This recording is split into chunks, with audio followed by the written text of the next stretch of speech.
your side, 'cause I can't help but curtails the things you want me to do for what I wanna accomplish in life. 29, I'm thinking I'm no good for you, you're no good for me.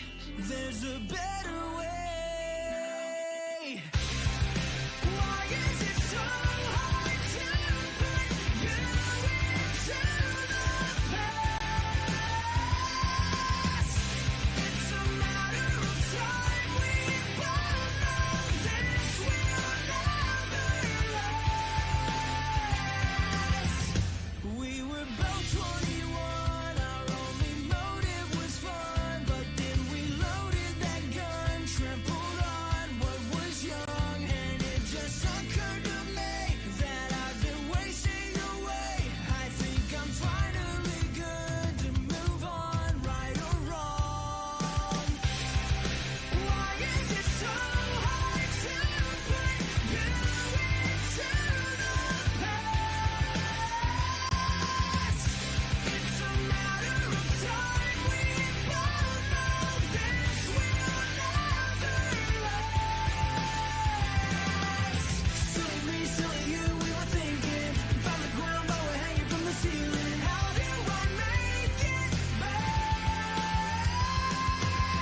have to be living under a rock not to know that hundreds of thousands of lacrosse fans have converged on the DFW Metroplex for this LSA Division I showdown between the Baylor Bears and TCU.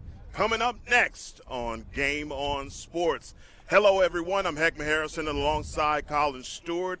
Okay, Colin. Maybe the solar eclipse has something to do with that. But I will say this, and this is the truth. This is a big-time showdown between two very good Division I teams. No, I think you put it exactly the way it is. This is going to be a really big game. TCU and Baylor have always had a really huge rivalry. It doesn't really matter the sport. It's always something in the air between TCU and Baylor, and today's going to be no different for us. Yeah, this is one of those games that I think you'll see these two teams match up again in the LSA playoffs. It really has a showdown kind of feel connected to this game as we wait on both teams to take the field. What are you expecting today, especially from TCU that has gone on a 4-game winning streak? What I'm really expecting today is a lot of great TCU offense. You know, they've done such a great job on the offensive side of the ball, especially in these last 4 games, getting the ball around the horn, making sure they're doing quick shots but smart shots and smart passes. They're not trying to force the ball, and they're really trying to put the ball exactly where it needs to go. So that's kind of what I'm expecting today is a lot of great offense for TCU, and I'm excited to see how Baylor is able to match that and how they're able to counteract that on that side of the ball. On those 4 losses that TCU has had in the season, I mean, they open with 4 losses, and then after that, they go on a 4-game winning spree. What were the keys and who were the usual suspects in getting that going? I think the usual suspects, as always, are people like Will Gambrell, captain this year's senior. He is someone who really needs to be doing well for us to be doing well, and he's just such a big leader out there. Just having him on the field is such a huge thing for us. Also, Matthew Lockman, big, tall guy. Even if he's not the one putting it on the net, he is able to really command a very good presence and at least draw those slides, able to dump that ball somewhere else on the field. Okay, we'll take a break here for the national anthem.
And if that doesn't get your blood pumping, then you just don't have a pulse. And it is game on, and on the beautiful campus of Texas Christian University. As the Baylor Bears in all green with the gold trim and 14-karat gold helmets. And TCU with what arguably is probably the uniform of the century, with the skyline of Fort Worth on the back, the numbers. I mean, come on, man, the color unis are amazing. Oh, they're so nice. I'm such a big fan this season. They did such a great job on that design, and it's just, oh my gosh. Every time I look at it, I'm just like, wow. Well, and every time that I've been here home, this is the jersey that they've worn. So I've become accustomed to it, and I know they have a couple of different looks that they can go with at any given time, man. But this is phenomenal. That Fort Worth skyline on the back. And they also got the alternate helmets on today, too. So it matches it so well with that jersey right there. Because they can go the white and the purple, but have really been sticking with this alternate. And I think it's a great choice. Oh, it is definitely sick. And as I was saying to you earlier, Colin, this is a team that I know is going to have another showdown with Baylor. Now, Baylor moves up from Division II to Division I. They pretty much dominated a lot of Division II matchups. They lost last season to SMU, out at SMU in the LSA playoffs to Missouri State, which is obviously first class when it comes down to Division II lacrosse. But they make the jump up to Division I, and they've been handling business. If you follow them and look at their schedule, I mean, 6-2. They've run through some really good teams, but when you look at those common opponents, I think especially for this game, this is what you can judge both of these teams on, and that's the Arkansas game, and who's the other? SMU. And SMU, right. Yes. So those are definitely the two games that I was looking at ahead of this matchup. And so Arkansas, they won that game 14-12. Great win for them. And then they did lose to SMU 10-3. Those are two games that TCU definitely was in heavy control of. So interested to see how Baylor approaches this today against really a talented TCU team on a hot streak right now. Yeah, absolutely on a hot streak. Nick Ledeski is in between the pipes for the Bears. And on the other end, number 23, Carter Schubert. And down at the Face-Off Game On Sports, providing the unique Face-Off cam, as number 9, Joseph Kavanaugh, was at the X for the Frogs. Whenever Cav's able to win that first face-off, that's just a huge momentum booster for TCU, and they really feed off that energy. Getting things started here in Fort Worth. And the swing is on, the rotation on for TCU here early. Ethan Griffin in control on the far side, GLE.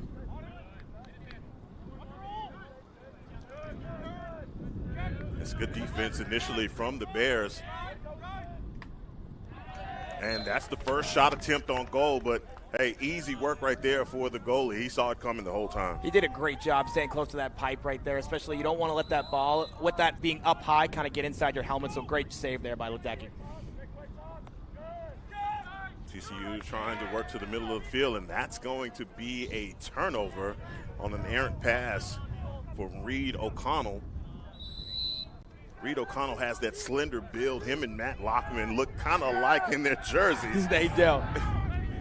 They did. TCU right there, Mack able to get that ball back for them. That was huge. The one thing I was talking about earlier is they really trying to have been avoiding those kind of forcing those passes, those errant issues there. And but they did a great job on that ride, getting that ball right back. And Baylor coming out in a man look. Great dodge and pass inside middle of the field. And holy smokes! I don't often eat queso, but when I do, it's top cheddar, baby. Top cheddar. There we go. That's how you do it, and you open up with a great goal. Did you get the number on that bus? Oh my gosh, Mack does a great job here. First, EJ does has a great look, kind of hits him over the shoulder. Mack coming over the top, just gets enough separation and just hits that goal, stick side high. Perfect placement, great execution all around. That's going to be feeling real good on the TCU sideline right now. And 13:30 doesn't take TCU long to get scores up on the board. Testing the Baylor Bears defense immediately. Good ball rotation, finding the open shot, and in the spirit of March Madness, even though it's April, you'd love to see that unselfish play and finding the open shooter. And EJ is huge on that. We're coming off a great game out at Missouri with him, and he did a great job. He had one of his best games, I think, of the season, and he's so good at just finding those looks, understands the game so well, really critical. We do really well when he's playing well. And still Baylor staying in a bit of this man-to-man defense. So far, 12:48 played, very cleanly played game other than the turnover. And trying to get him with the roller. Possession's going to stay on this end with the Horned Frogs. Definitely a good shot opportunity there. I liked how he kind of went stick side, off stick low there, which is a hard save to make. So definitely the right location there. Just need to get that on net. Trying to make his way down the alley, working inside, and boy, let's call it what that is. Mason Wells for the easy work. Oh, Mason Wells, that was just fantastic. He has so much speed behind him, and when he gets a dodge, gets up there, he's able to just fly right by anyone in front of him. I mean, look at this, able to create that separation, gets right in front of the net, perfect bouncer there as well. Real tough save to make from a goalie perspective when you're right there on the crease, just bounces it. Wow, just great placement by Wells. Two guys on his back in that situation and still just able to blow by him and get the points. Here we are back down at the X, 12:28 here in the first quarter, and TCU ahead by 2 goals. Another win at the X for Joseph Kavanaugh.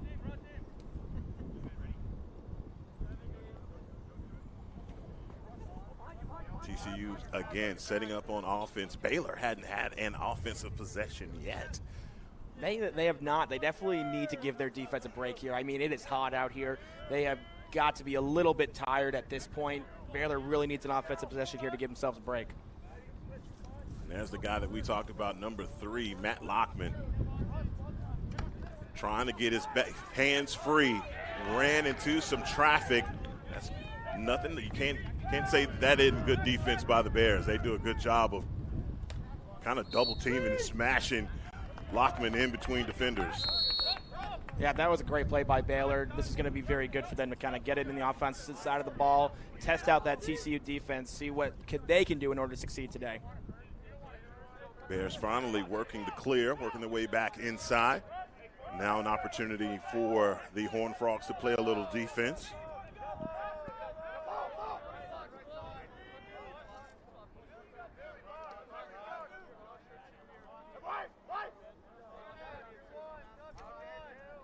Giuseppe Rendazzo, definitely one of the names that you got to watch if you are a Horned Frog fan. He is a guy that can score. Bears now with the rotation. And staying with the man-to-man look also is TCU. Billy Niles, great job keeping him outside there and wasn't letting him get anywhere.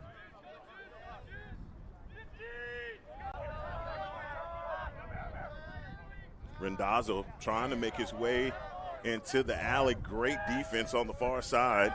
Oh, that's number 4, Ford. Does a great job there.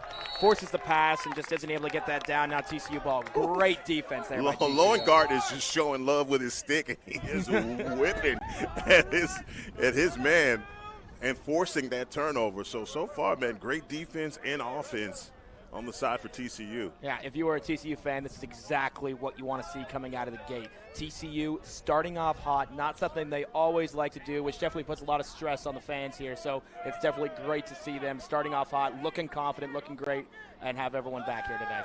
And Colin, want to mention that this is also senior day for these players out here. A lot of family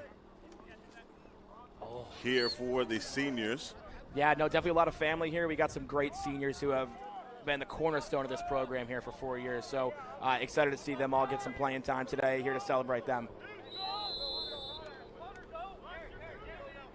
Mason Wells with the shot, but then still bringing the ball back inbounds into the before-mentioned Mason Wells, working his way back inside, trying to get a pass off, and Ledeski able to step right in front of that and get a possession back to the Bears as they try to work the clear. Definitely another great job by Ledeski there, kind of staying calm, keeping the ball in his stick, because Wells definitely is still able to get that ball as long as he doesn't have full possession. So great job by him staying calm, getting possession of that ball and getting it out so that he can get the ball in the offensive hands. As you see TCU bring their defense further out on the perimeter, stressing Baylor Bears to have some spacing on offense as they work it from behind the X. That's number 4, Mitchell Kennard.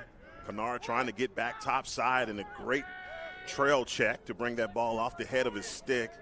And again, one shot opportunity back to TCU as they're on offense. Yeah, Baylor hasn't really been able to get a ton going. TCU is just playing great defense. I mean, Sam Ferguson, big guy, really wasn't able to give the Kennard a lot to do there coming around the crease there. He didn't have any space, no one to pass to. He really shut him down and put him on the ground. Carlo Miggins with the pass back out to Hoyt. Robbie Hoyt inside. He fires a shot that's over the top of the cage. Possession stays on this end with TCU. 8:20 in the first quarter.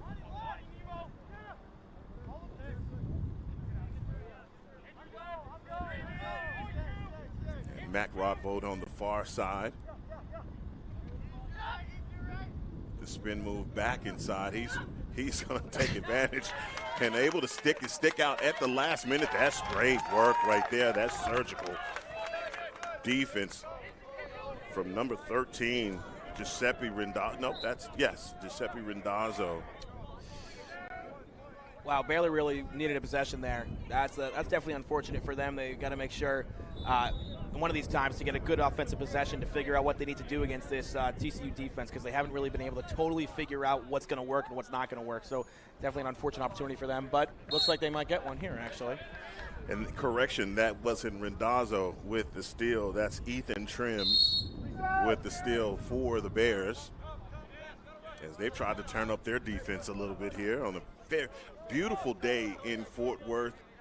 Like you said, it is warm. The humidity is up, but it is just 81 degrees. Nice little breeze here. No better day for lacrosse.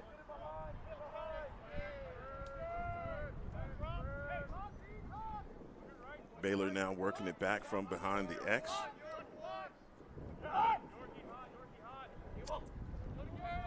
Cole Bama with the pass back to number 24.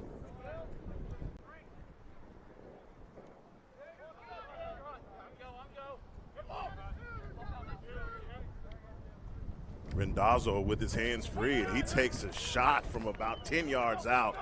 And I tell you what, I think you like that if you're Carter Schubert. I definitely like it if I was Carter Schubert. Oh, back flip. Trying to get a little cute there to Lockman.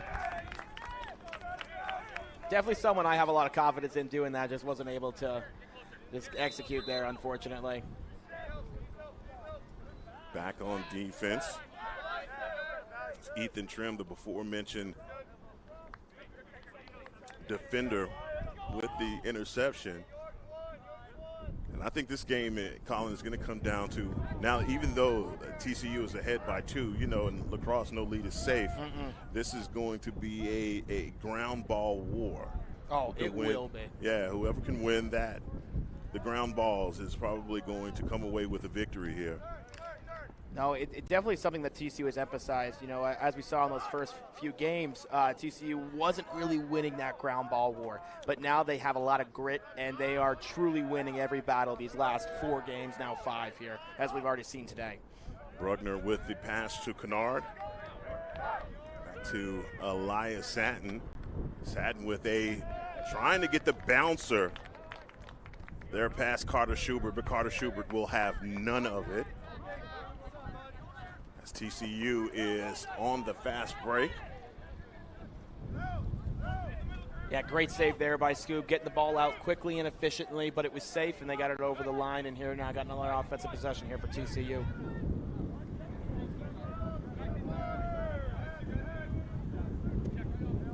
TCU working the possession on the far side. That's an errant pass, not able to handle that pass as it goes back across the half line, and the Bears with an opportunity here. Mitchell Kennard on the far side. Good decision there, pulling it out, though. I mean, especially you want to really value these offensive possessions here, and as much as you maybe could have had a chance to go for the net there, it's better to get your right personnel on and get yourself a time to kind of relax and actually have a good offensive possession here. Coy Hancock working from behind the X, being haggled by Matt Lockman.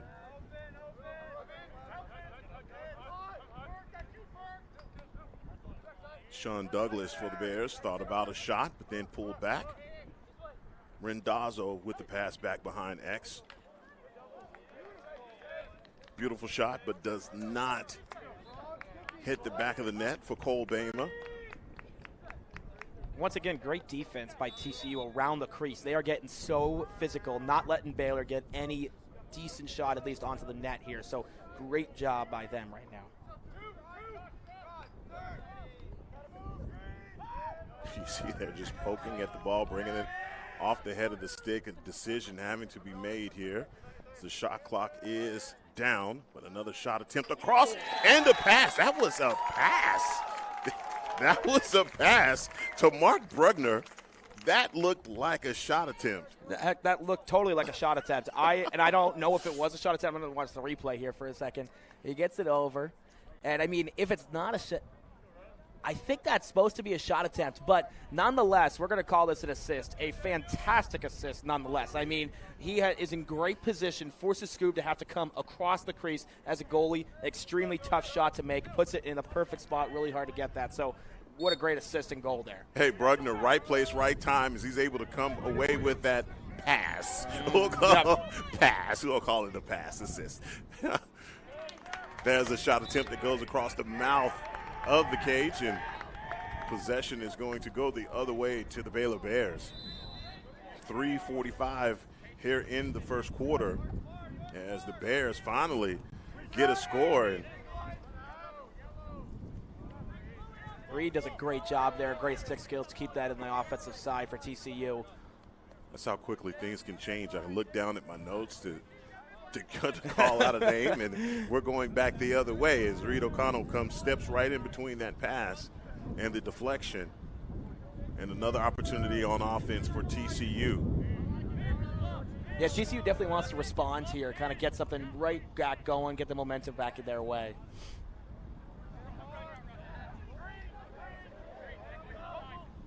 And working on the far side, GLE trying to make his way back to the middle of the field.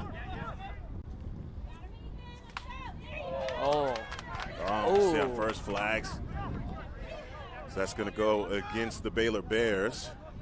It looked like the check was pretty clean, but I think what it was is it was more of a cross check. Maybe his helmet was a little bit up there. So that hits the bar, but then bounces out just an inch away from a score. Wow. Looks like they are going to get a slash here for 1 minute. That's a weird. When you're in a situation like that as a defender, you have a guy that's an attackman slip. He goes to the ground, and you're still aggressively trying to check with your stick, and you get the slasher penalty. You're kind of in a no-win situation. It really is a no-win situation. When the attackman hits the ground, you're really hoping they drop that ball so you can go pick that up. Otherwise, you can't really push them. He's going to get hit for a push. If you try and check them, you're probably going to slash them because they're so low you can't get to the stick. So it really is not the best situation when they fall and have the ball. TCU again with the possession there. You have it clear cut, and that's a good job by the Baylor goalie, able to get down on the knee and dig that one out. That was such a fantastic save there. Reed had basically a wide open shot even with the defender coming. So Reed back with the same shot. He won't give up on it.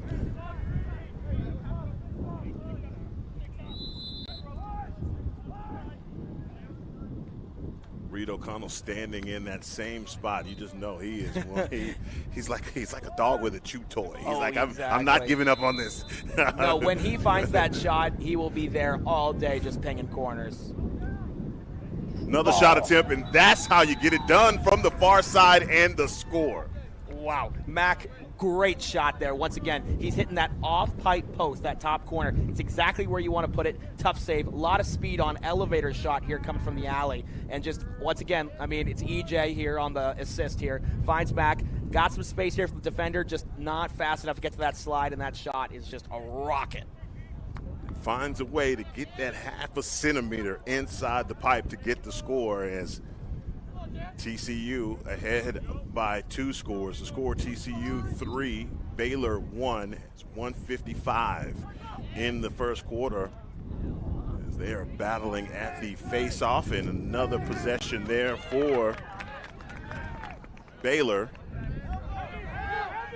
Ethan Trim with the long stick, able to preserve the possession. Gets it down to Mitchell Kennard. That was Baylor's first face-off win, so they definitely got to be feeling good about themselves. If they're able to be able to compete with Cav up there at the face-off X, that's the only way they're going to be able to get themselves possessions, because they're really going to have to value these. I don't know how often TCU is just going to give them up. Vinogradov making his way into the alley, number 24. To back out to number 13, Giuseppe Rindazzo. Rindazzo, middle of the field, surveying.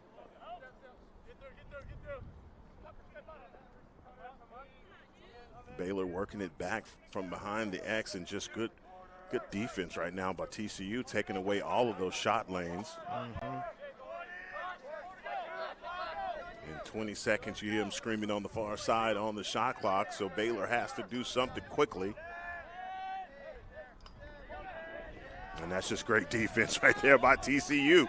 Oh, Jake Vietsnick, great check there, able to get the ball out. He is such a talented player with the stick. He's got great stick skills and just so good on those checks. He actually played LSM for us last year, but we moved him down to close, and he has just been incredible. Billy Niles with the pass in the middle, and another shot attempt that goes wide right. That was Cole Bacher there with the shot attempt. He's had a couple shot attempts today, and he's going to get one of these soon. He is so talented. A little back and forth here. Uh-oh, and that was dangerous, and that hits the back of the net. No, they call it a score. No, not a goal. Okay, what is the referee called a mom goal. Called a mom goal. I feel good now. So don't you ever mock me, the guys on the production staff. If I scream for a mom goal again, you saw it right there. The referee called it good.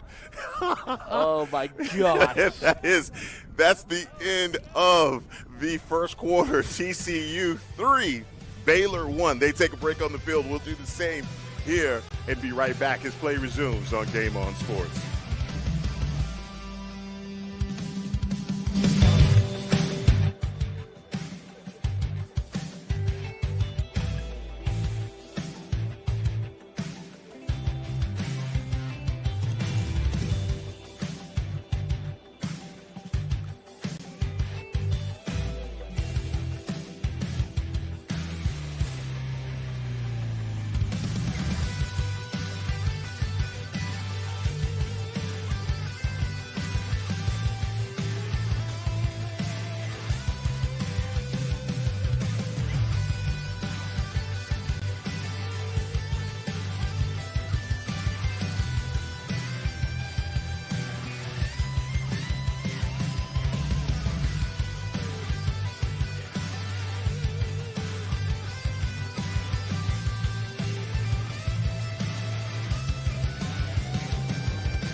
Both teams making their way back on the field. Heckma Harrison alongside Colin Stewart. And Colin, that was the first quarter that had a lot of back and forth to it.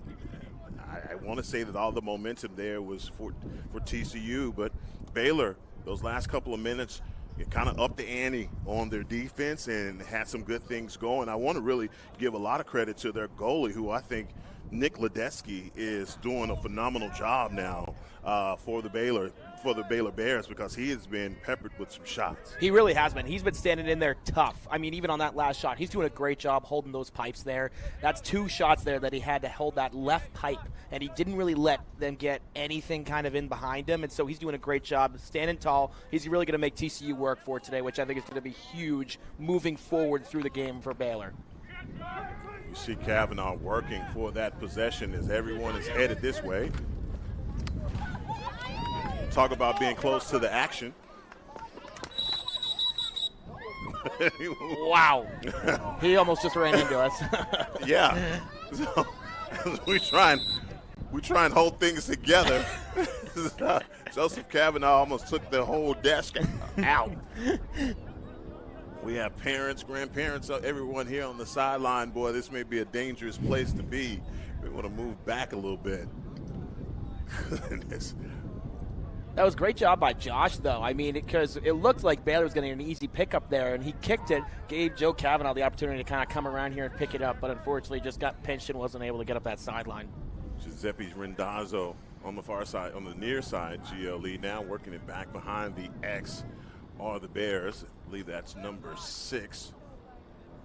8, excuse me, Gabe Orney.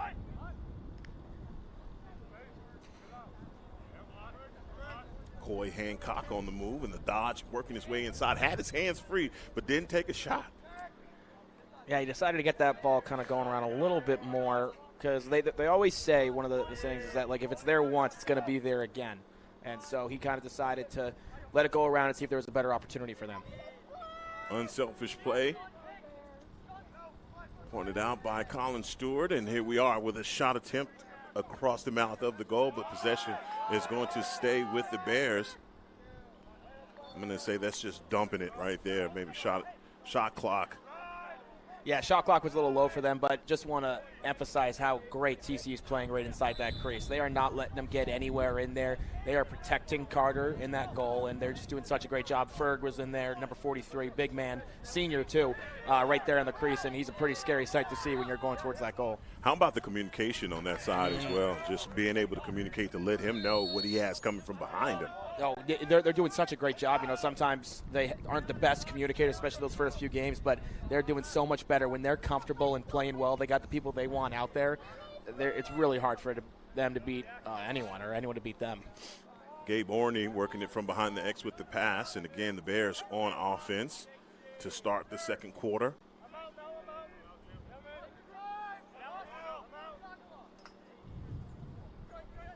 Grodvov with a shot inside, and man, I tell you, you're gonna take that every time. That's easy work for Carter Schubert. Scoob's gonna take that all day long, right into his stick, and those are the shots he loves to see, and I know that our defense loves to see as well. Easy clear for the Horned Frogs. As substitutions being made on both sides, defensively and offensively. Yeah, great job on that clear, great communication. Robbie was staying on sides there towards the box, getting on, and then having Josh stay back for coming over. Great pass over. That was beautiful. Exactly what you want to see in lacrosse. Another shot attempt by Mac Rodvold. Guys may want to try and get a stick on number 21. He's heating up, feeling himself. His shot is getting, you can tell, man, it's just one of those things that he is unloading. He's not waiting to see it again. He said, first time, get my hands free, I'm going to take this shot. That's all Mac needs. If you give him even a little bit of a lane, he is going to take it and make you pay for sure. That's dangerous. That's dangerous. Robbie Hoyt with the score, working it from about 10 yards out. Number 42 hits the back of the net. Oh, that was just wonderful. Those are two guys. I mean, I'm talking all about Mac here, but there are so many other talented players here. Let's talk about Robbie here for a second. Mac does a great job going left here, so he's drawing this guy, and this guy has to slide, so he forces him to recognize him. Robbie's left wide open here, just takes advantage of that corner. Just, oh my gosh, that was perfect, exactly what you want to see. I want to say great assist set up by Mac Rodvold, making sure that he can get Robbie Hoyt into a great scoring position all by himself, as you pointed out, partner. It's a great job by TCU, now ahead by 3 goals.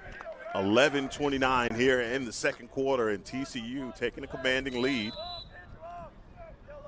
Baylor has to kind of steal some of this momentum here in the second quarter, as it's all with TCU. Yeah, Baylor definitely needs to capitalize on an opportunity like this right now, kind of keep the momentum, at least in the middle, still make TCU respect them and their abilities before they just start running away with this too quickly. Mitch Kennard behind the X for the Bears.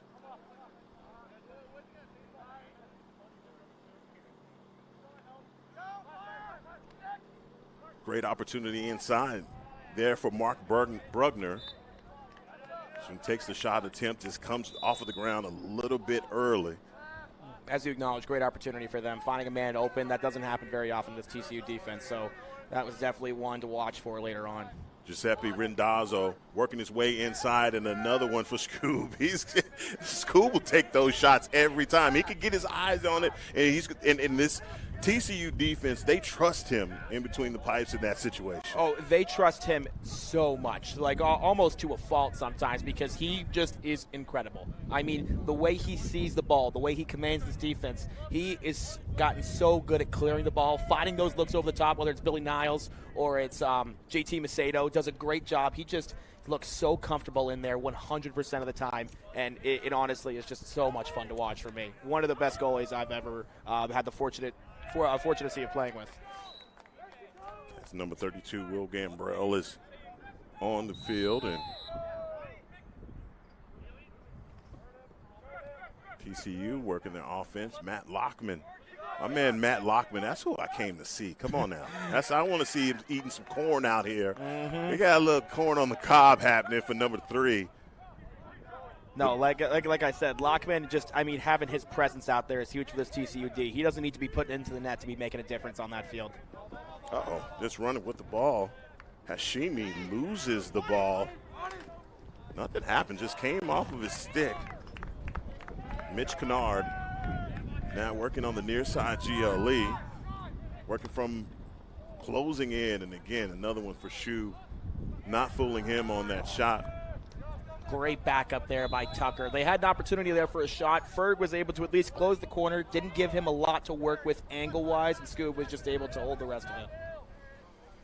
Another easy clear for TCU. Not a lot of pressure applied by the Bears on this ride at all. So no, they definitely are just kind of TCU is able to basically walk it over almost every single time. So, I mean, that's definitely a big thing for TCU if they're able to get more offensive possession. So, on the other side, though, Baylor isn't necessarily using that energy on the clear, but they're playing great defense here. I mean, they are making TCU work for it, but TCU is able to take advantage of the opportunities thus far. Will Gambrell, the ball working down the near side on the alley. Matt Lockman, great stick work, able to get that ground ball. Working back inside with the bouncer. You got to love that from Ethan Griffin. Wow. I think I'm so excited to watch this replay again to show you just how incredible this was from the start. I mean, this was building from a while there. So, first, I mean, you get the ball up here. And so then Lockman has the ball. He's able to get it. Does a great job kind of going away. So he forces these two, because the ball's on the ground, to come towards him. EJ has a lane here, able to beat this guy, get inside. This isn't as quick of a slide as it should be. And so then EJ is able to kind of get the ball right inside of the net. That's just great job. I mean, building out for 20 seconds away, and no one even realizes. No, that is a phenomenal shot. The bouncer, no white tees in the club for number 1, and the score as we are 5-1, 8:32 left in the first half. And another victory at the X. They get a push there, and Joseph Kavanaugh doing the work for TCU. Another possession on this side. JT Macedo. Just such a talented defensive player out there. I mean, since he was a freshman, he has just had such a huge impact on this team, and it's just great to see him continue to succeed for this TCU team.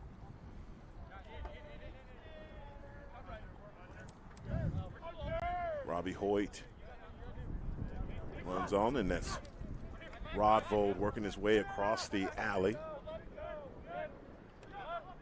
TCU working the far side. There's the pick. Carlo Miggins dancing in the alley, working his way inside, hands-free, and the shot. Good job by Miggins, but it goes over the top of the cage. The fact Carlo is still able to get that ball off is just incredible. His stick styles, able to keep the ball first in his stick and not in the hands of the Baylor defense, was just incredible, and still got a shot off. Reed was able to back it up, and now we can kind of reset here and see what's coming next.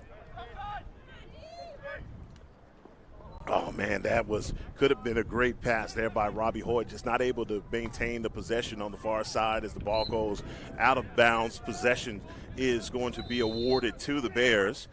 7:25 left here in the first half, and it has been back and forth, but TCU ahead by 4 scores. Ooh. That's definitely a tight window in there to throw, though. He almost had it. Just great D by Vince. And look, Baylor's going to be able to keep the ball. So, I mean, great decision there, honestly, in all ends. Mitch Kennard bringing the ball inbounds for Baylor. Not a lot of pressure being applied here from TCU. They've been switching their defense up, going high perimeter, backing all the way out. Yeah, they definitely don't necessarily push out a ton, but we've been seeing a little bit. They kind of are pushing their guys out just a little bit more, providing a little more, some more pressure. Man look here for TCU. Giuseppe Randazzo with the pass out.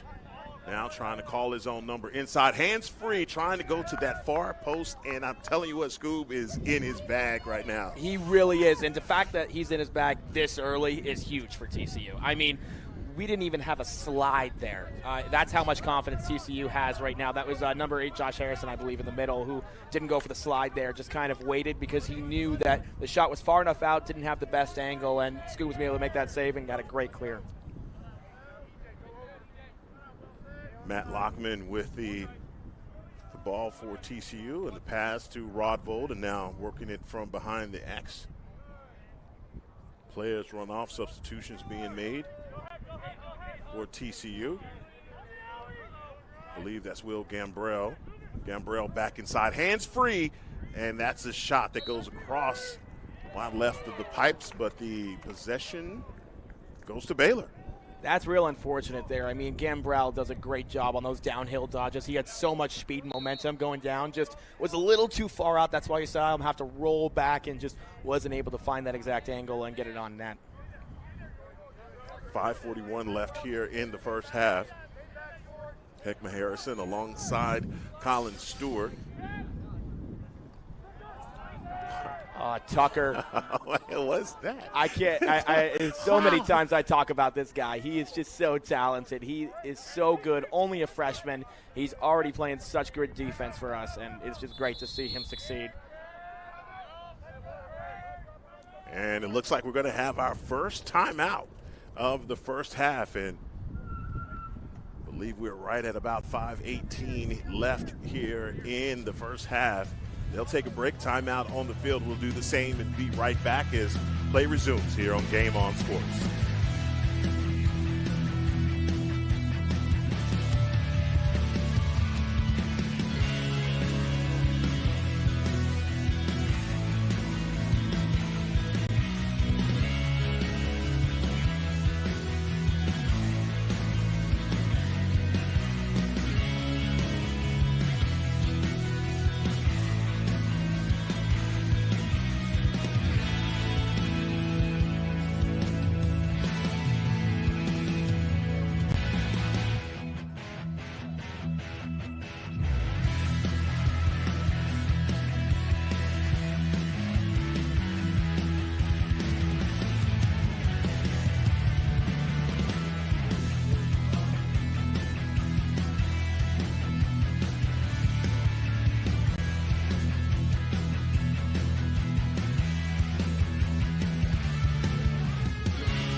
Back in action here at TCU. Heckma Harrison alongside Colin Stewart on a beautiful day. And like I said, it's a great eclipse weekend. Everyone here in the Metroplex to see a once-in-a-lifetime or twice-in-a-lifetime something another. Something. Once or twice, maybe 3. I mean, I guess if you're flying to it, then maybe multiple times. Multiple times, yeah, exactly. But so many people here to see the eclipse, and hopefully, man, everyone gets what they want. I went out and I bought the glasses and got the weather report that there's going to be an overcast. So yep, exactly. That's just awesome. Thank you. Seriously, we went and got the glasses too, and now it's like, well, I guess it's going to get really dark, but it's already cloudy. So it's going to be interesting tomorrow. I'm very excited, though, nonetheless.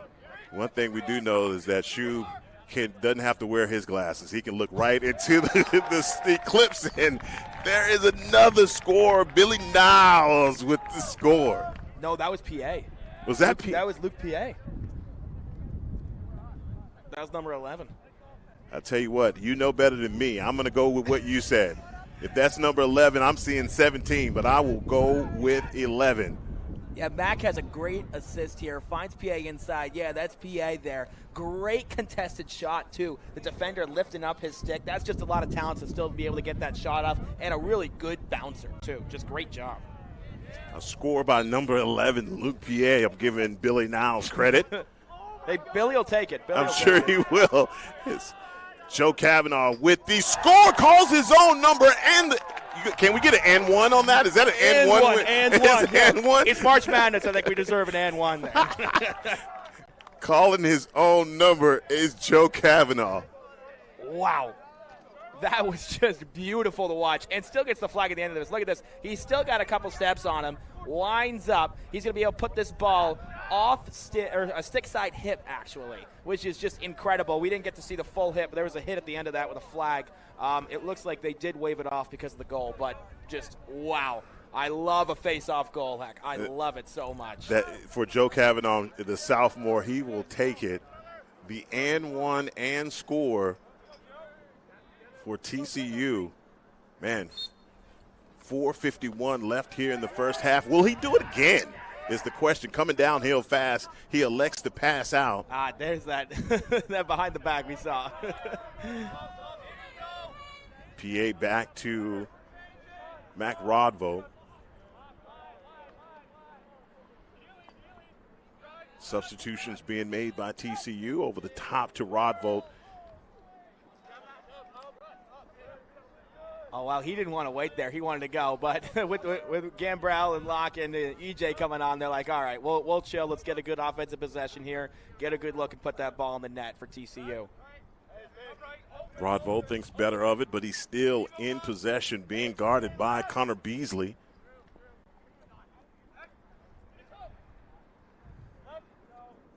Rotation on for TCU.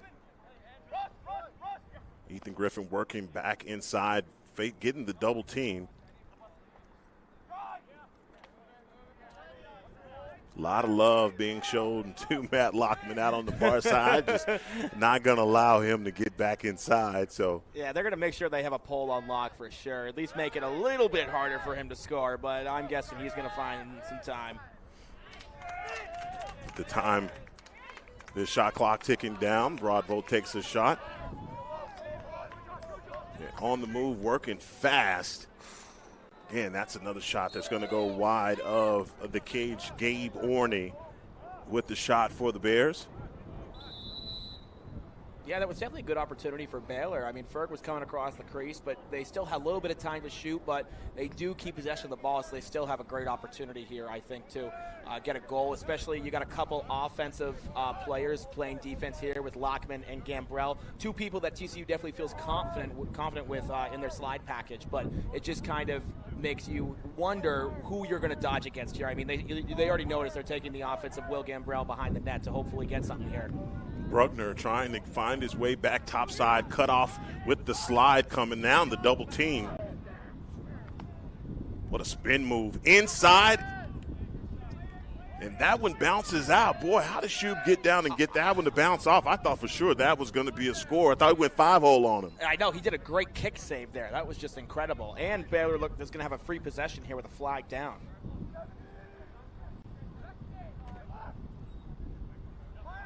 Bears still working it around. How about that rear check and bringing that ball off the head of the stick? And there's the going to get a slashing penalty. 1 minute. So now man up opportunity here for the Bears with 2:19 left in the first half. Yeah, they were real quick to slide, obviously, TCU, because they knew Gambrell was playing defense. And, yes, they have a lot of confidence in playing defense, but they definitely need to have a quick slide there. Gambrell comes back in, and they just get the slash there, unfortunately. Another timeout called on the field. We'll do the same and be right back as play resumes here on Game On Sports.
2:19 left in the first half. As I tell you what, Carter Schubert, as we have a little bit of inside knowledge that Carter is dealing with an illness. They want to say he's sick. I said, yes, he is sick. He's very sick. That's a sick man. He is. and you know that by those saves, man. That was an amazing save by Carter Schubert.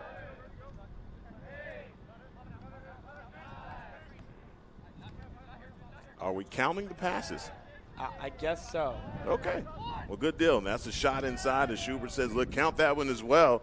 It's another save. I don't know why exactly they were counting. Maybe they had to have some amount of shots before they could shoot. Carter Schubert just not having any of it. Decline every time. It doesn't really make a difference for Scoob how many times they pass.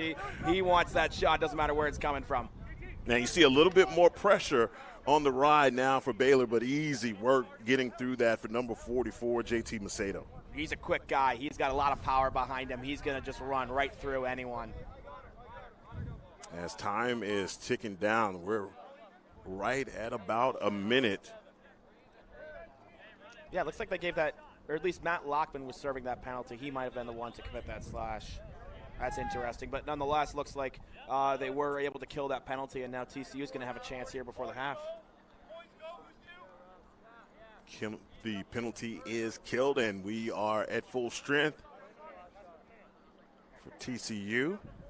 Letting the clock wind down a little bit. Yeah, TCU is going to be, it's kind of, they're going to be the last ones to have the ball here, and that's how they want to make sure of it. So they're going to get right around to the time that it takes them to kind of go through their rotations, and then go ahead and start there. Oh, man, what an opportunity there for number 42, Robbie Hoyt. Robbie waits to get his hands free. And if you're a predominantly right-handed player, if you're able to go back left, I mean, that's got to be an amazing talent to be able to do that. An amazing talent. I mean, to be able to play so well with both of your hands is just incredible and definitely overlooked, especially in today's lacrosse. I mean, in Division I, it's so widely expected that you're able to play with both, but I think people definitely don't realize how incredibly hard that is to do. And just chopping at it. Effective. It was very effective. Rear check coming and another shot attempt on the far side. And that's Russell Okupski. Okupski with the shot attempt, but the possession is going to stay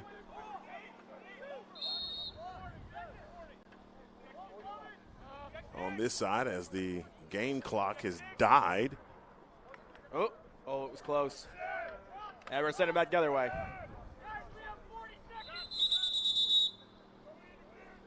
Trying to figure out what's going on with the game clock on the far side. Well, it's showing 0. I'm sure we have at least 20 seconds. Now we're just going to start the game all over again. It's just going to start from the top. Of course, this happens right before the half. Right. So, it's just, you can't make it up. So there it is, 22 seconds.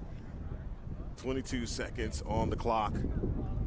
And timeout called on the field. And we'll take our last timeout with them of the half and be right back as play resumes.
Players make their way back onto the field. Ekman Harrison alongside Colin Stewart. And 22 seconds here as Baylor is thinking of trying to get a score here, down by 6. They definitely want a goal here before to go into the half. That will just make them feel a lot better going into halftime and coming out of halftime with just a little bit of momentum, able to keep their heads up because they're really not out of this game. But it definitely might feel like that to them, but they're not going to be able to get it here as TCU is going to retain possession in their own end. And 10 seconds. And working the clear. 3 seconds. They're just going to let this thing run out as that is the end of the first half. And Colin, got to get your assessment of this first half because to me, I mean, even if I want to look for any silver lining for the Baylor Bears, it has just been all domination on the other side for the guys in purple. I think positives for Baylor to take out from this is that they are able to find opportunities on offense. I mean, TCU is definitely giving them some shots that they're okay with, but if they're able to start taking advantage of those shots and finding where they can put the ball against Scoob, which today is going to be hard, but if they can figure that out and get some good shots at the back of the net, maybe get TCU on their heels just a little bit and start winning some more at the face-off X, they have a real opportunity here because they've been competing at the face-off X. They've been finding those opportunities. They've been playing very good D. TCU, it definitely takes them a few seconds each time. You know, they don't score in the first 10. It's taking them maybe 50 to 60. So they at least are able to stop them for some period of time. So they just got to stay relaxed, and they really do still have some good opportunities. Colin, that is a great impartial analysis from you. I mean, and you're an in-house guy. How are you able to do that? I love the game. I want to see Baylor do well today. I mean, I'd love to see TCU win, but I'd love to see a good lacrosse game nonetheless here. So. All right, go ahead and give us the TCU analysis. I know you want to anyway. How have they been so successful? TCU has been successful because they have taken advantage of those opportunities on offense. They're putting the ball in the back of the net. Defensively, they are playing so well. They're playing aggressive. They're not letting them get good shots on Scoob, not letting them get close to the net, which is just fantastic because that's really the only way you're going to be able to score on Scoob most of the time. At the faceoff X, Joe is just killing it. Wing play is fantastic. JT coming from one end, and they usually have Andrew York there on the other wing. They are getting the ground ball, as we talked about earlier. They're winning the ground ball war. They're playing unselfish offense, and if they keep doing what they're doing right now, there's no reason they shouldn't win this game by way more than they are right now. Both teams are taking a break for halftime. We're going to do the same thing. We're going to take a break and be right back for the beginning of the third quarter here on Game On Sports.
Third quarter is set to begin here in just a few seconds. Heckma Harrison alongside Colin Stewart. Please make sure to like and subscribe to Game On Sports for all of your TCU lacrosse needs. You will get it here on Game On Sports. The final game, home game for TCU, I believe, is on April the 20th. Tonight is senior day, so a lot of seniors, family here to acknowledge their senior. A lot of great players moving on. Yeah, we got a lot of great guys. They're on the field right now. We got on defense number 8, Josh Harrison. Number 43, Sam Ferguson. On the sideline, we got Sarge Mason D'Elia. And then you got number 1, Ethan Griffin. And then you got number 17, Billy Niles. And then Brady Middleton, who is not playing today, unfortunately, with a concussion, is over on the sideline as well. Then we have Grayson, unfortunately, not playing with a leg injury. And then I think that's, well, I guess me too, technically. There you go. Put yourself in there. Yeah, Colin, come on now. Number 48. And the crazy thing for me, Colin, calling these games now, this is my 5th year calling games for TCU. I've gotten an opportunity to see guys move on, man, and graduate and, come back to the program. Mm-hmm. So seeing guys like Josh Harrison, who's obviously from a great family, the Harrison family. Yeah. Yep. No, yeah, it's been great. I mean, for us, we've gotten to see all these guys kind of come back and see us play, especially the ones who had real big impacts on us, because they all just kind of live in Dallas, most of them. So it's been great to kind of see them these past few years. Baylor trying to work their way back inside, and Schubert again, just in Johnny on the spot, right time, and another save for Carter Schubert. He just sees the ball so well. I mean, every time I look and I'm like, oh, this could be a goal for Baylor. I mean, I don't know how he does it every time. JT Macedo said, I'm going to call my own number here. I'm going to hurdle. I'm going to stumble, bumble, and do everything that I possibly can, and he gets the score. I love these guys getting goals. I mean, look at this. I told you earlier the power JT Macedo has. I mean, he just plows through this guy, says, get out of my way. Wide onto the doorstep and just perfect bouncer right at the feet. That's a really hard save to make. Just great job. I think Nick Ledeski, after he sees that from JT Macedo, he's like, oh my God, this guy's a freight train. Let me get out of his way. He is a freight train. Number 44. Another Joe Kavanaugh win at the X. Another possession, 8-1 here. Not even a minute, 5 seconds it took for the Horned Frogs to get another score. Will Gambrell with the ball working across the alley. Being defended by Monty Hashimi.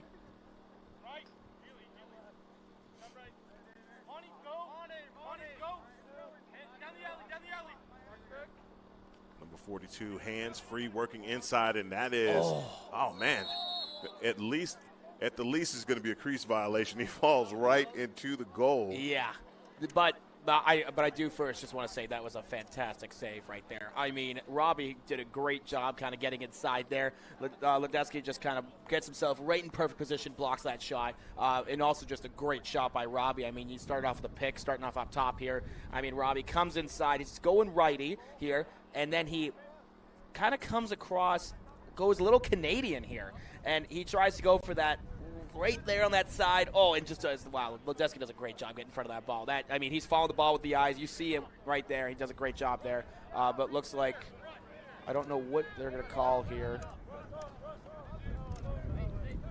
I'm sure that's one that he's going to want to have back. He's going to see that one again. He just runs out of real estate. Looks like Baylor's going to get a free clear here, and they're going to be on the man-up opportunity.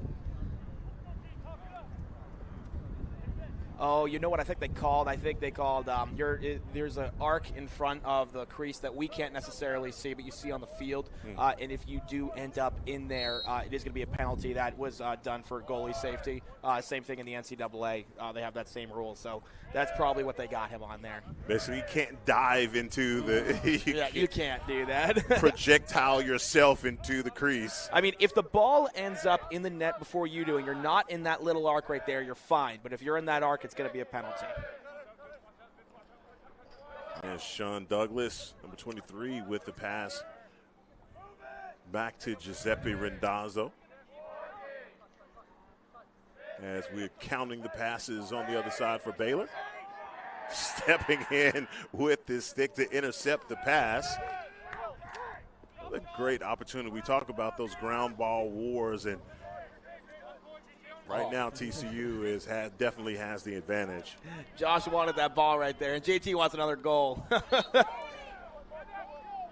Oh, Josh isn't able to get back that ball up. Oh, and there's another flag down, it looks like. Oh, it's going to be offsides. And so offsides penalty going to be called. Looks like it's going to be called against Baylor. I don't know who they're going to call it on. Yeah, it's going to be against Baylor. You're right. So it looks like we're going to have a 5-on-5 here for at least 20 to 30 seconds. So we're all locked up again with the suspension on both sides. 2 players sitting in the sin bin for both teams.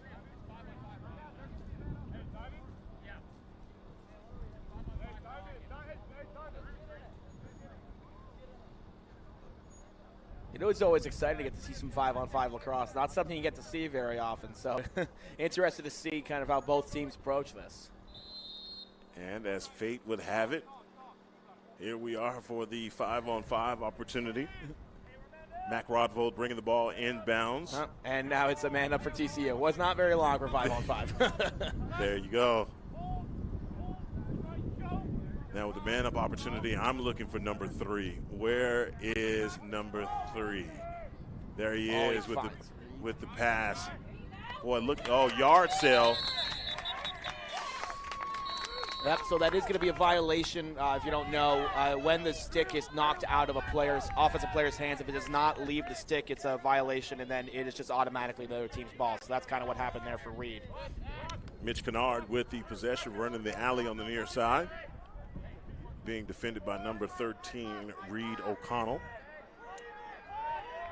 Yes, this is going to be interesting. I mean, Reed's an attackman, not someone who necessarily sees a lot of defense. So, well, he's not going to have to, luckily.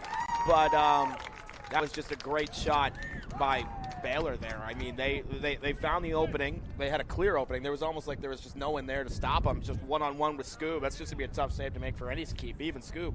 Yeah, Giuseppe Randazzo, as you see the pass from behind the X to number 13, and he is in a great scoring position. That's just a catch and release for number 13. That's just that's textbook right there. I mean, that's exactly what you want to see. He bounces it right at that perfect spot. We've seen a couple of bounces that have bounced a little too early, a little too late, but that is the exact area you want to bounce it on a goalie. It's just very hard for them to read whether or not they go towards it, stop, and let it approach them.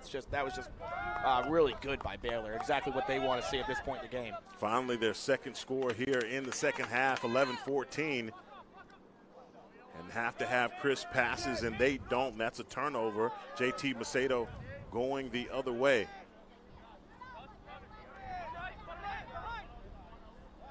Macedo with the pump fake. Brings it back up top to Mac Rodvold.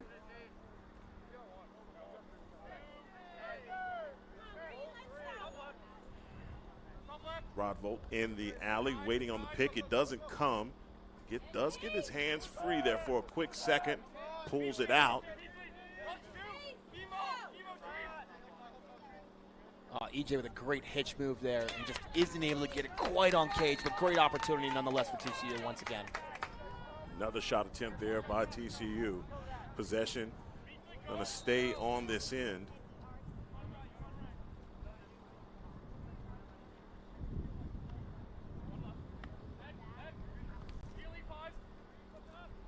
Maybe a shot opportunity here, all locked up. Back inside, boy, thought he found him.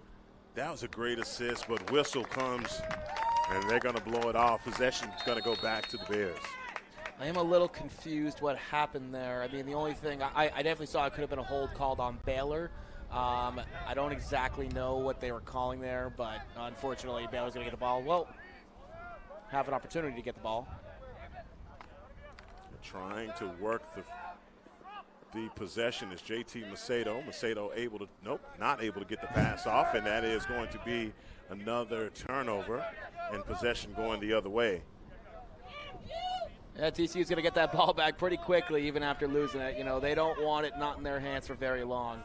Well, a lot of difficulty there on the rod. They are pressuring these guys and forcing the turnover. Yeah, TCU's been doing a great job on the ride all day. They're kind of doing a drop ride, so their attackmen are dropping, playing man-to-man on those attackmen, and they're trying to follow the middies in the middle there, which can be tough, but TCU's been doing such a great job just keeping the pressure on, making them question those passes, forcing those cross-field, long pole passes, which are always so tough. Going to go Rodvold on the other side, and the score. Easy work on the other side for our guy Robbie Hoyt. I believe that's his second goal. That may be the hat trick for number 42, but I do believe that's 2. Here, let's look at this again. Mac does a great job getting the ball inside here. Weren't quite able to catch it. But it was a beautiful goal. I mean, we all saw it. I mean, just a great job for Mack getting the ball inside. He was able to kind of just create a little bit of space, doesn't need a ton, and get the ball right inside. Just great job. And as soon as Baylor is able to get a score, TCU comes right back with a score of their own, as the score now is 9-2. Procedure penalty is going to give the ball to TCU.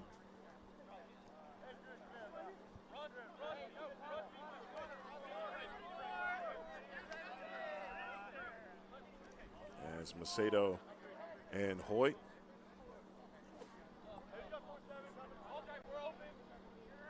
Yeah, TCU is definitely, as you can see here, just kind of slowing things down a little bit. They're not really trying to be super, super aggressive. They're trying to get off a little bit of clock here, and they're trying to find the right opportunity and not just the first. And my question to you is, Colin, when you have situations like this where you're ahead and you're not trying to prevent anything. You want to stay with your offense, but at the same time, you want to continue to share the balls. You have another penalty. God, Carter Schubert is so good. I'm sorry, he just broke my whole train of thought. No, I'm broken too, because first we had the great save over here by Ledecky, and then a great save by Scoop. Great goalie play here, first of all. And then we had Cole Bacher, first the flag for a slash, which was interesting. And then I don't know, they called him for something else. Some technical. I don't know. They're calling him for offsides, but I didn't think he went offsides. But that's fine. But I'm sorry. What was your question? What I was asking, what we were talking about. Yes, exactly. Was TCU sharing the ball, waiting for those open opportunities. In the first half, you saw not guys calling their own number, but when they had their hands free and they could take the shot, they would take the shot. Mm-hmm. Now you're seeing more of a, hey, we're going to make sure that we spin it, get the rotation going, and, hey, open guy takes the shot. It's when you get a lead like that, does the mentality change is the question that I'm asking. You know, that's a really interesting question, because I don't know if the entire mentality changes, but I think it's more that when you're towards the beginning of the game, you see the advantages and you see the opportunities, you want to take advantage of them a lot quicker, because you want to start the momentum and get everything moving in your favor, all right? And then when you're ahead, especially a lead like TCU has right now, you have the momentum. Baylor's on their heels. They're not able to take advantage of these opportunities, and so you're able to kind of control the game fully how you want to. So your mentality changes in the essence that, like, you know what, we are in control, so we can do what we want with this game, and we're not dictated by anyone else. And so Mac Rodvold just poked holes in everything that I just said as he calls his number and goes and takes his shot. Yeah, you know, there's definitely a few outliers. Mac definitely saw an opportunity there, and he wanted it. Hey, nothing wrong with that. Just unfortunately wasn't able to capitalize. Monty Hashimi with the clear on the other side for the Bears as they set up their offense. 7:02 in the third quarter. TCU 9, Baylor 2. As we have another flag, maybe. Okay.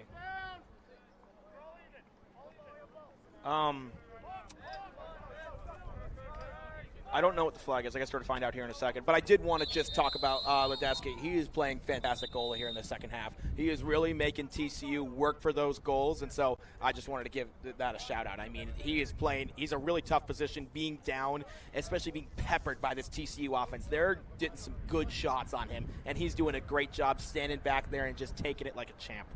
He has – look, and the one thing that he has been, like you said, is peppered with shots. He's had plenty of opportunity for saves, and – it has come in waves in the first half and now in the second as well. Looks like it's going to be a procedure penalty. I'm wondering if TCU released early or something along those lines, because it's just a procedure for a technical of 30 seconds. So that would be my guess, because there was those two penalties on Bacher, and I'm wondering if maybe someone released early or something like that, because I don't know what else that could have been.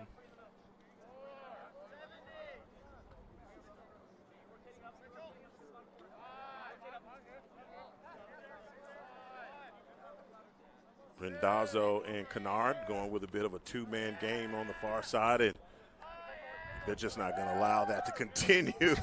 Well, you saw their side. They were trying to pull out Ferg and Vitz there just a little bit, because the essence of what that man down is you want a tight box. And they were able to capitalize there, but Baylor gets the ball back real quick. Going to try and take an opportunity here. But they are going to pull it out smartly. Great decision by Baylor. Inside work is Carter Schubert. Wow. Yeah. Whatever he's sick from, it's contagious. Seriously.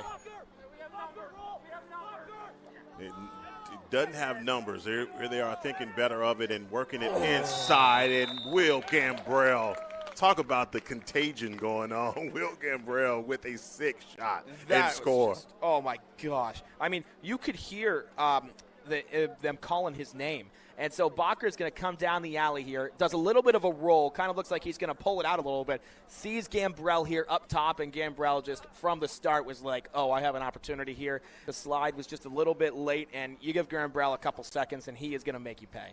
And that's Will Gambrell bringing the chips and the bow to the score. That is, boy, I tell you what, that's where the cookies are hid, top shelf. Top shelf. Top shelf, man. That is beautiful. And TCU is finding them today, let me tell you. Absolutely.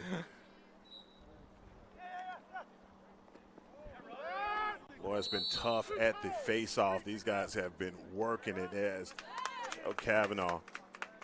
That's a possession. They got a steal there for the Bears. Giuseppe Randazzo. TCU's got to make sure they're keeping this a clean game. These last, 4 or 5 minutes, they've gotten a lot of calls against them, and they really don't need that right now. They just, as I was talking about earlier, they want to stay in control of this game, and the quickest way to get out of control is to start giving the other team free possessions and man-up opportunities. So they definitely want to just calm down right now. They're fine. Get the ball on the offensive side and just chill. Giuseppe Randazzo, number 13, the man that scored the last score for Baylor. Baylor going to have to get their offense going here. Right now working on 1 score a half. You got to get some more offense going. And it's going to come with getting opportunities. Just felt like the time of possession has just favored the Horned Frogs this entire game, as they've been doing a better job on defense. And as we talked about the ground ball war being won, and Colin, just going to go back to what you said before, just those calls going against TCU. But I'm just starting to get a little bit confused here. They're calling a lot here that – wow. I mean, there's definitely a couple issues here. I mean, first, it looks like refs are starting to tighten up a lot more than they were the first half on some things that they were definitely not calling, and I don't even know if they should be calling now. But nonetheless, it's being called, so that's what happens. You got to respect the referees as part of the game. And it looks like number 17, Billy Nye, is going to get a contact penalty. I don't know what they called Josh on. I missed that. I was watching over here. But, I mean, like I was saying, just TCU, just got to lock it down. Just respect the refs here and just kind of play their game. You know, don't let them influence this, because, like I said, TCU's in control of this game, and don't let Baylor get any free opportunities. And they take the first break in timeout of the second half. They do the same, and we'll do the same here and be back as play resumes.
back in action here in Fort Worth.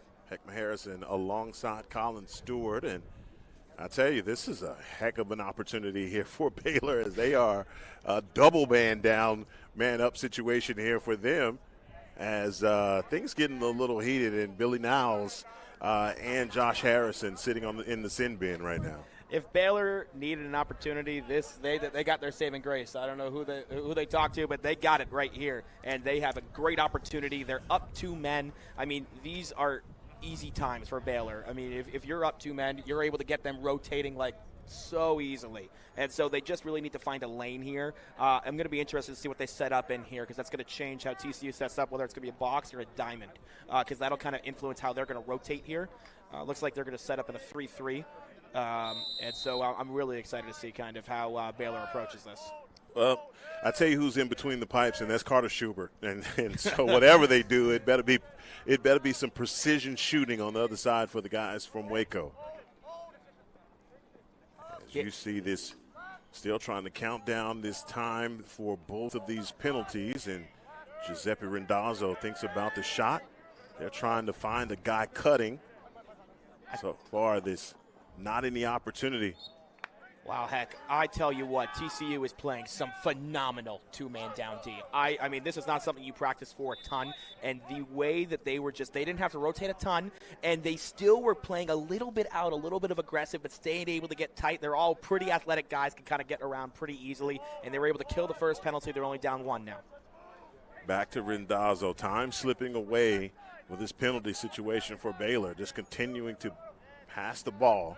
Again, as you mentioned, Colin, now they almost give that possession up as Tucker Jackson sticks the head of his stick up, almost intercepting that one.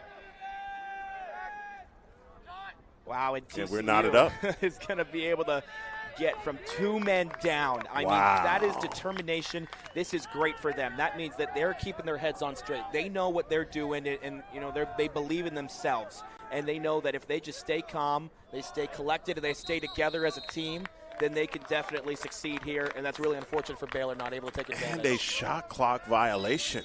Man, that is just getting. You have everything going for you if you're Baylor, and just to get some points, and not able to manufacture any points.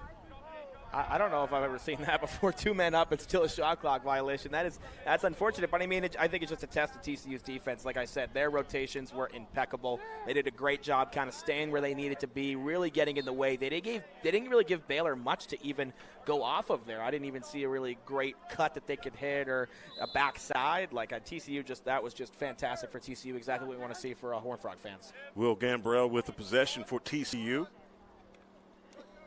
Being defended by number 10, Daniel Lemus. Gambrell with the shot attempt. Gledeski again, man, a guy that's been scored on plenty here, but man, he's just standing in between the pipes, doing the best he can, and what a job he's doing. That's all you can ask for. It's one of the toughest positions, honestly, in lacrosse, just physically and mentally, and just for him to just continue to sit in there and make saves, especially for someone like Will Gambrell, like that is just great for him. Really, really happy he's doing well.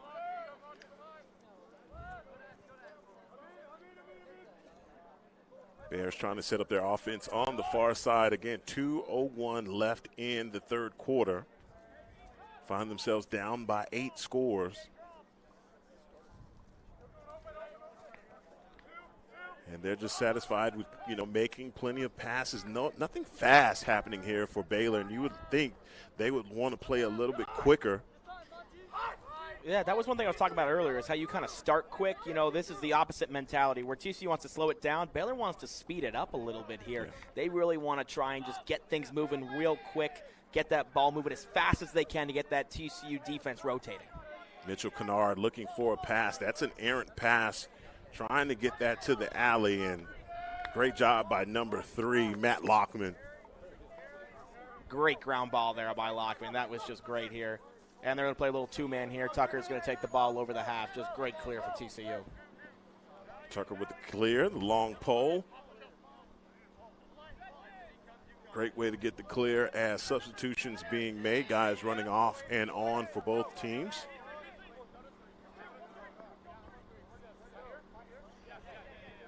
Yeah, once again, TCU wants to make sure that they kind of control the last shot here this third quarter, keep the momentum their way and off of Baylor going into the fourth quarter. And Carlo Miggins making his way down the alley, coming backside, getting the double team. Oh, Carlo back inside. Again, runs right back into the double team.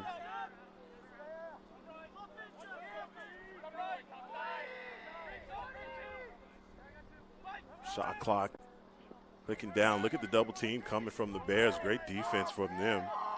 But nonetheless, oh my gosh. Another shot attempt. And Ledeski standing in the line of fire. Well, great job by Baylor playing defense there. They really gave TCU nothing. They're going to end out the third quarter with, in my opinion, a huge win. They were flying on that defense right there. And even with a great shot by Mack hitting that outside pipe, that save was incredible coming from the other side of the crease. Yeah, they take a break for the end of the third. We'll be right back for the beginning of the fourth.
Fourth quarter about to commence. Joe Kavanaugh with a little wave over to the desk. I guess that's to his mom. It's definitely not to us. No. He's saying hi, Mom. Nah, Joe is relaxed. He's feeling good. He's having a good day. I love to see it. Oh, man. As I joked earlier about the hundreds of thousands of lacrosse fans that are here in the Dallas-Fort Worth Metroplex to see this lacrosse game. Mm-hmm. I'm sure they're all here for the solar eclipse as we all gear up for it tomorrow. That's everything that everybody is talking about. It's the only thing anybody's talking about. Like, I mean, and there are so many people here. I'm really excited for it, though. I've seen like partial. We had a partial one in the fall, actually. But I'm excited to see like a full one. You know, you see all the pictures of it always. So do you have an eclipse routine? Do you have a routine for the eclipse? What do you have planned? As a college student, what do you plan for an eclipse? Well, I guess there'll definitely be parties, you know, because that's what we do in college. So any opportunity we can, we'll have a party. But I also have work and class I got to go to on Monday, so may kind of have to work that around my schedule for sure. Well, I will be volunteering at my daughter's school for the eclipse. Be out there with a bunch of 7th graders. Pray for me. As that is another score for TCU working their way inside. Mason Wells, number 33, with the score.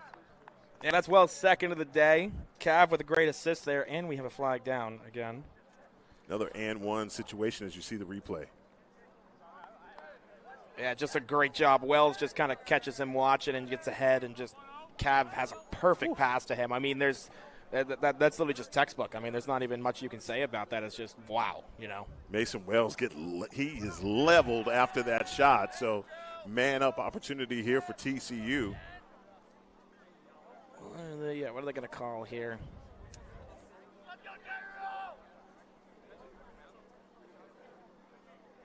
Look more like a body check or.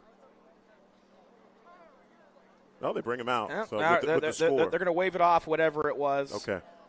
So usually on a goal, if it's like a push, like right before the goal, then they're usually going to wave that off, or some technical. They'll usually wave it off. So that's probably what happened there. Joe Cavanaugh back down at the X for TCU. 14 minutes left here in the fourth quarter. Again, it's just everybody getting in on the act of scoring here for TCU. Wow, great job by Vitz there. He wasn't able to corral the pass, but still makes it happen, able to pick up that ball and keep it TCU's way. Nick has obviously worked at an ice cream parlor the way that he scooped that one out, man. He is working it. That is a great job by number 14, and then still back on offense. Number 10 working his way back inside, man. Brandon Lee. The general, hoping for a goal there. I thought that was really well placed, too, but just a great save by Ledeski. The general. The general, number 10, Lee. General Lee. I got it. A little slow today. A little slow. Hey, that's okay. That's okay. Brandon Lee, the freshman. You get called the general. I like it. He's a great guy. He's so talented. He's got so much potential here on this offense. Substitution is being made for TCU, and, boy, that's a great rear check by Jeffrey Graham. Yeah, Robbie had an opportunity there coming down the middle. He just held just a little bit right there and just wasn't able to get that shot off. But honestly, not a bad opportunity there. Just was a great play by the Baylor defense. Baylor still trying to work to get the clear. They finally do. Oh, wow. Maybe numbers inside if they can work a defense, just not having any of it. Great slide there by Andrew York to not let anything happen. Oh, Baylor's going to get a good time out there. Make sure they keep possession. They still have some opportunities here, so great job by them, hoping to put one in the back of the net here. Baylor takes a timeout. We're going to do the same and be right back as play resumes here on Game On Sports.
.22 in the fourth as TCU with the commanding lead up by 9.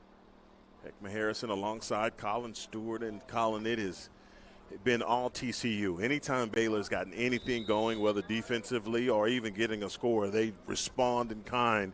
And it seems like at the beginning of every quarter, they've capped it by getting a score. It didn't take long to get points up on the board. Oh, seriously, TCU's just been feeding off this energy every single day. From that first face-off by Joe Cavanaugh, they have just been lights out, just like Scoob, able to eat that up. He's just been so great today. Wow, especially him.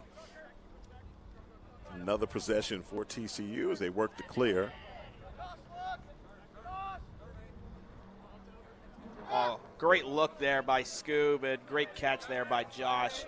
Great job for him getting over there. It's a great opportunity for him to clear because the attackman can't go over. And so for Josh to get over, he's going to have a little bit of space here for Scoob to be able to hit him and get that easy clear.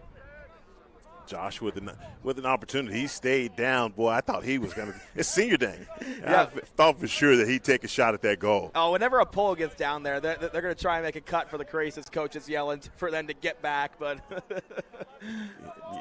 I thought for sure. LPG time, long pole goal going to happen here on senior day as the shot gets off, but possession. Brady Hughes with the shot for TCU.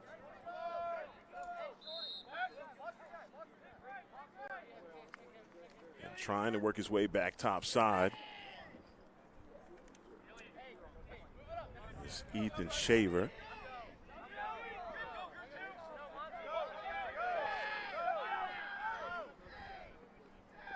Shaver loses the ball on the far side. Unfortunate here. Baylor's going to have an opportunity back on their offensive zone. See if they pull back. I thought, again, we talked about them playing fast or looking for those opportunities on the fast break to get scores. And, again, they elect to go with, for lack of better words, a half-court set. No, they do. And you know what? They just really want the right personnel on the field rather than just the quick opportunity because they just have a better chance of getting the goal there. Mitchell Kennard with the pass across to the other side, and that is a turnover. Another ground ball for TCU going the other way. Here comes Titus. Will Gambrell with the ball. Just did a great job playing defense down there for him and just gets the ball on the other end. Great job on him.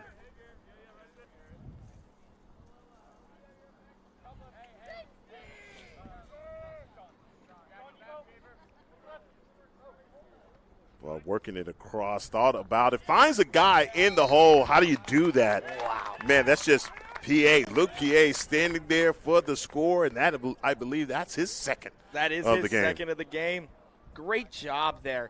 Bacher finds him in the middle, and he's able so Bacher comes down, obviously, and he able to draw the slide here. And so he passes him, draws this second slide over here, and number 14 on Baylor just isn't able to get the number 2 there in time, and PA just does a quick catch and dump right in the net. Again, every time there's a little bit of momentum on one side, defensively, offensively, TCU finds a way to respond with another score. As it is TCU 12, Baylor 2. Boy, that was Kavanaugh looking for the assist.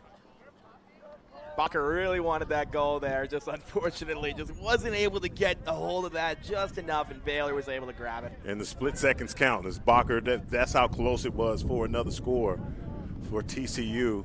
But Baylor gets the ball in transition as Mitchell Kennard is standing on the GLE on the far side. 9:09 left here in the fourth. And it has been all TCU on senior day. Gabe Orney working from behind the X, trying to get top side, and that is a shot that hits the pipe, rolls out of bounds. Baylor's going to keep the possession. He tried to pull Little Michigan there for any of our hockey fans. Coming around the crease there for that top corner on the stick. Didn't find it.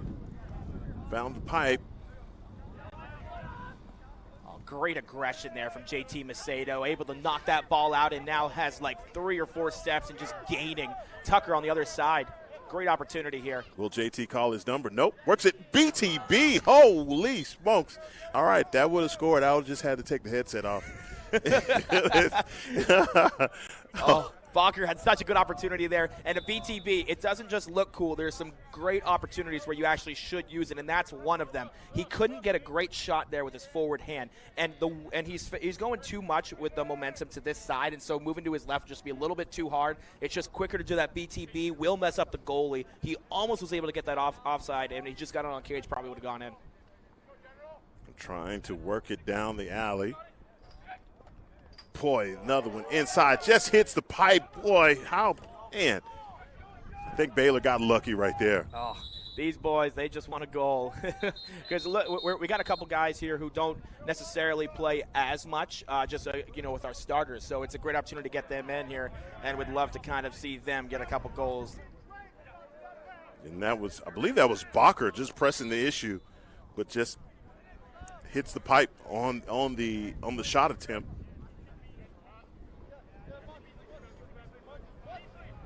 Monty Hashimi bringing the ball up, trying to get the clear, working it back across finally with the clear for the Bears.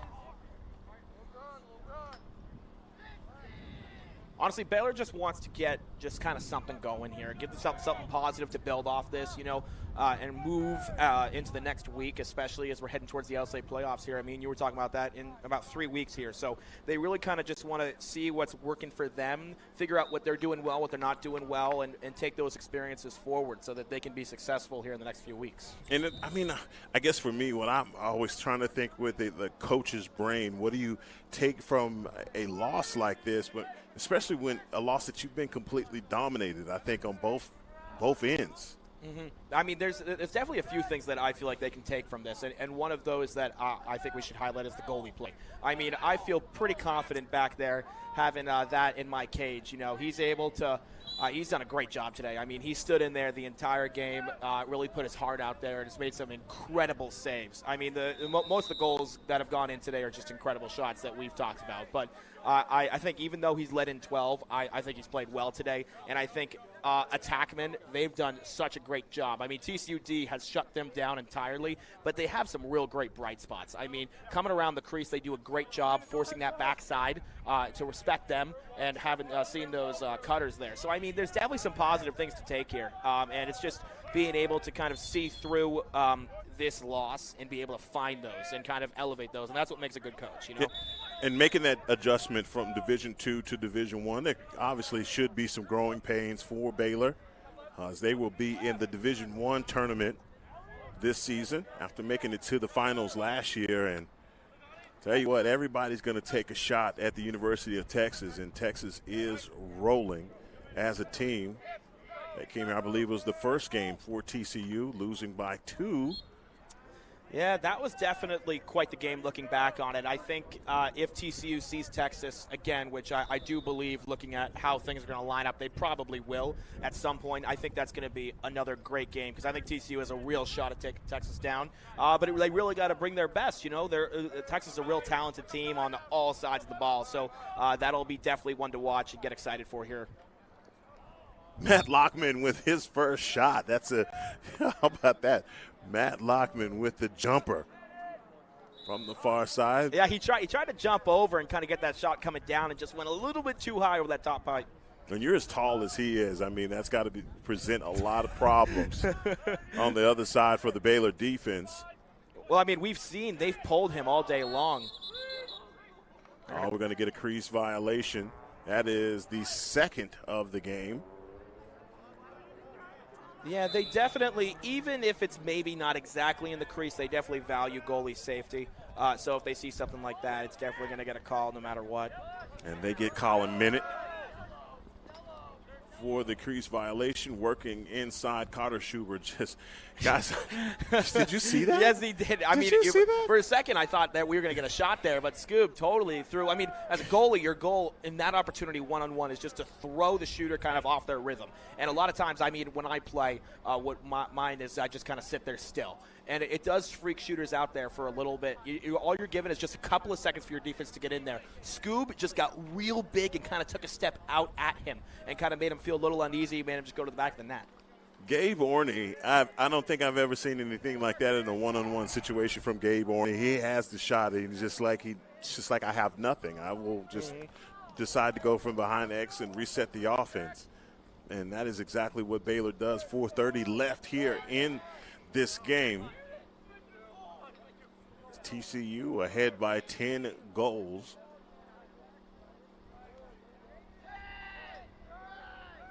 Great defense on the other side, and this is going to be another shot clock violation if they don't get a shot off. Wow, they barely get it. You could kind of see Scoob. He's just like, dang, like but he had to kind of make that save. Just tips off his stick, and Baylor's going to get a fresh 80 here. Gabe Orney brings the ball inbounds. A fresh shot clock for the Baylor Bears.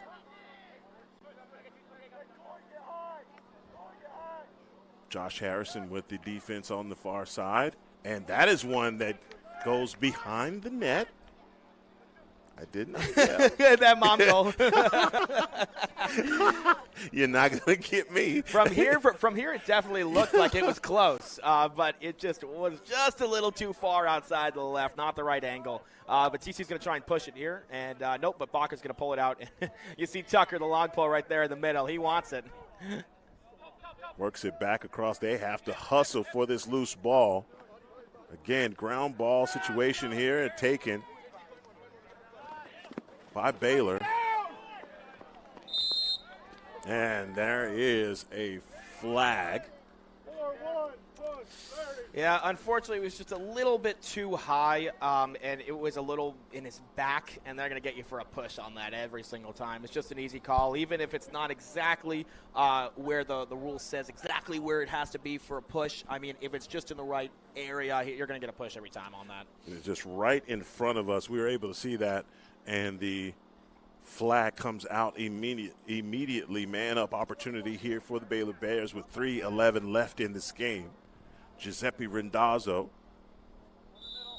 bringing the ball inbounds for the Bears.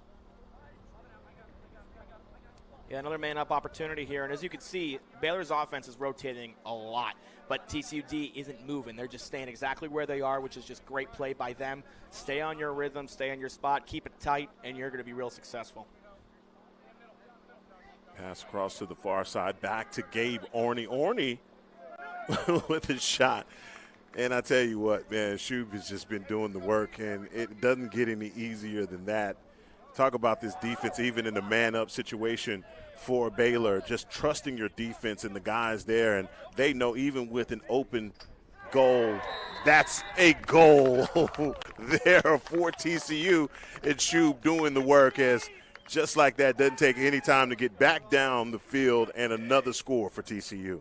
That was just a great job. I think that was Shaver there with the goal. I mean, they have a great assist here. Just finds him on the open side, and they're man down at this point, and just perfect placement. I mean, in the opposite pipe right there.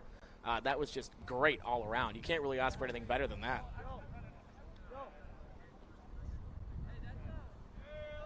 TCU just running off with this one, man. Everything going their way.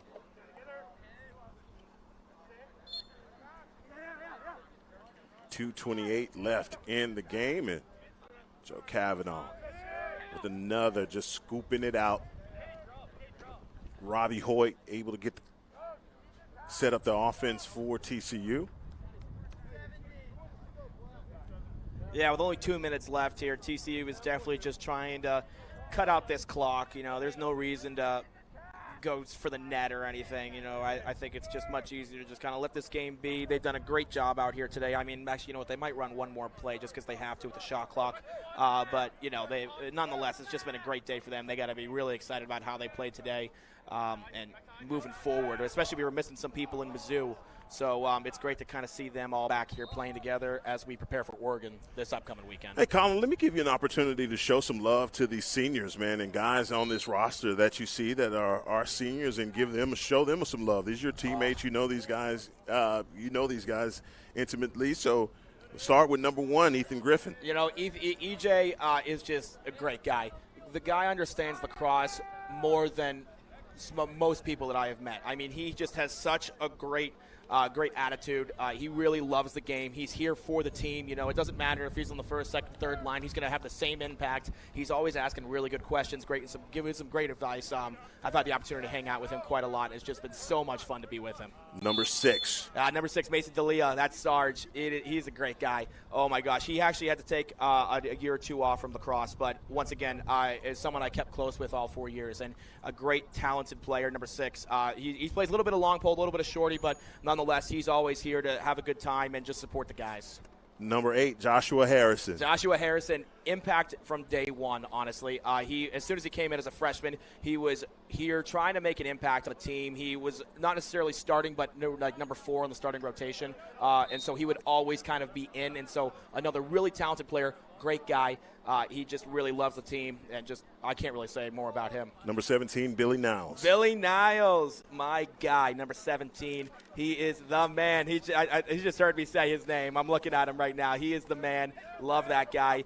He is so great. Again, understands lacrosse so well. Defensive midi, he actually came in as an offensive midi and transitioned as a defensive midi. He is so quick, so explosive. He has the ball right now. We're going to see his speed right now. The guy is just a legend. I mean, BFNN, he is the man. Number 32, Will Gambrell. Will Gambrell, one of my buddies. I've known him, again, all 4 years. Had such an impact from day one. He was a starter from day one on the first line and just continued to make a huge impact. President currently of the lacrosse team, and he just continues to have a huge impact on all the guys here. I mean, every single guy he has a great impact on, great relationship with. Nothing but amazing things to say about Gambrell. Number 38, Brady Middleton. Brady Middleton, transfer from Southwestern, actually. He came our sophomore year with a knee injury, and yet he didn't know anyone, still was at every practice, wasn't able to play, and still just here to help us. A wealth of knowledge. I mean, just a guy you want to talk to about lacrosse and just cares so much about the team and the program. Number 43, Big Sam Ferguson. Big Sam Ferg. That's the man right there. My gosh, he is just one of the biggest dudes that I've ever seen. But yet he's just such a nice, caring person, compassionate, and he is a talented lacrosse player. Once we were able to get him on this field, this defense definitely changed, and he is just incredible. Love that guy. I have two goalies here. Number 31, Blake Martin. Yeah, Blake unfortunately isn't able to be playing with us this year, but he was a big integral part last year when Scoob went down with injuries. Great guy, loves lacrosse. Couldn't say enough about him. Cullen.